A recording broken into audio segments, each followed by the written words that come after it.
In 1985, writer Hugh Nissenson was nominated for an American Book Award for a critically acclaimed novel called The Tree of Life, now out in paperback. The book marked a radical departure from Nissenson's earlier work, which dealt with Jewish themes. The Tree of Life is set in Frontier, Ohio in 1811 and is in the form of a diary kept by an educated New Englander named Thomas Keene. Keene's alcoholism, sexual frustration, the sparseness of frontier life, and an Indian bloodbath read like poetry. I asked Hugh Nissenson about all the torture, bloodshed, and violence in The Tree of Life.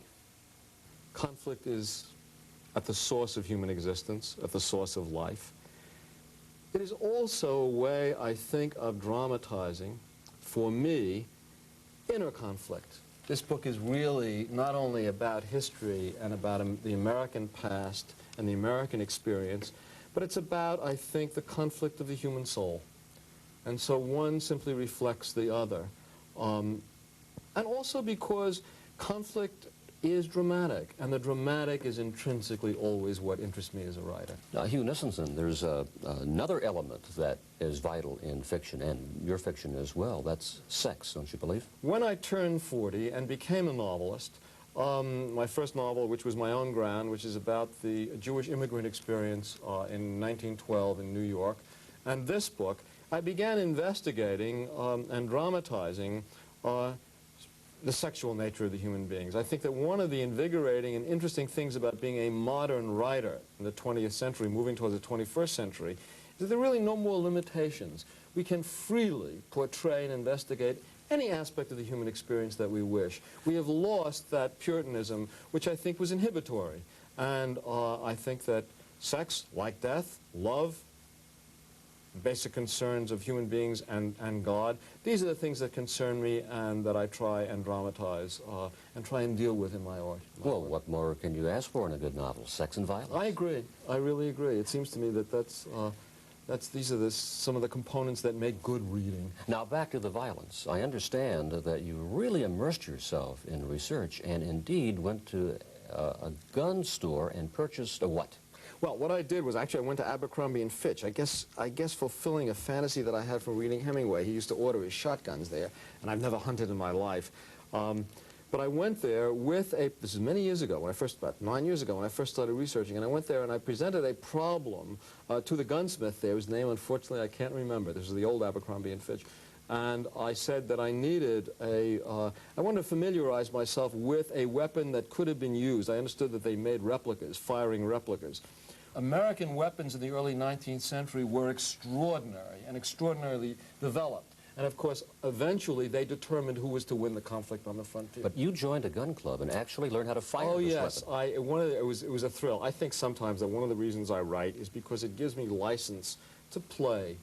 I think that one of the things about being an artist, a novelist, is that you play. You get paid for playing, for fantasying, for daydreaming. You dressed the part as well. Indeed. I bought buckskin, and I joined a wonderful black powder club in Neshannock, New Jersey, run by a wonderful man by the name of Charlie Stone, who really showed me everything I learned about all these flintlocks and the tomahawk. I learned how to throw the tomahawk. I can't do it anymore, but I was pretty good. So you came to Bookmarks armed, I came armed, yes, armed.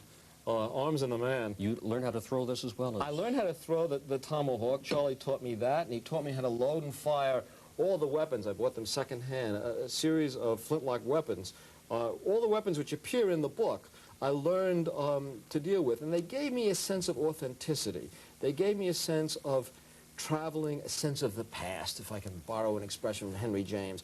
I bought a pair of buckskin, an outfit, and I dressed in that and went to a rendezvous in Lancaster County, Pennsylvania. Men and women in the costumes, eating the food, drinking the booze, firing the weapons, throwing the hawks, telling the stories. And it made it easier for me, once I partook of this, as a grown-up, but playing. Now, Hugh, what were your neighbors saying? You came down the elevator of your apartment building wearing a coonskin hat and carrying a hatchet? Actually, it was amusing and wonderful and funny. And I think, again, if you have license as an artist to play, you also have license to be slightly strange in that respect, and people kind of expect it of you. The book is unusual in another way as well. It is one of the few adult books to be published that has artwork. And there are maps, charts, diagrams, and paintings And the painting's allegedly by Thomas Keane himself. But who is really Thomas Keane? Well, Thomas Keane is myself. I have always drawn. I drew as a child. I never studied art formally. I took a year to do the illustrations. My wife and editor both thought, I think, that I had gone nuts. And I thought, too, that I was possessed by a kind of madness. As it turned out, I think, to be more in the nature of a divine madness. Because once I had done the paintings, something mysterious happened. I studied a lot, of course, of American so-called primitive naive art and found a means of portraying what I had to express in that vocabulary. Once I had done those, mysteriously, the book shaped itself around them. It structured itself. Hugh Nissenson has made a conscious effort to be part of the American literary mainstream with The Tree of Life, and most critics agree he has succeeded. It's a marvelous piece of American literature. The Tree of Life and an earlier novel, My Own Ground, have been published by perennial Harper & Row. I'm Don Swaim. Walden Books, a family bookstore with over 1,000 stores nationwide, boasts an extensive selection of books, magazines, games, audio tapes, and much more.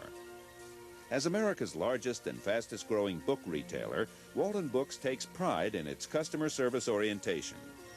Just ask one of our friendly and knowledgeable salespeople about our special services, including popular book clubs and special ordering. Walden Books, the bookstore that is dedicated to serving its customers' information and entertainment needs. Featured this week at Walden Books, Enemy in the Promised Land by Sana Hassan. Also, Skinwalker by Tony Hillerman.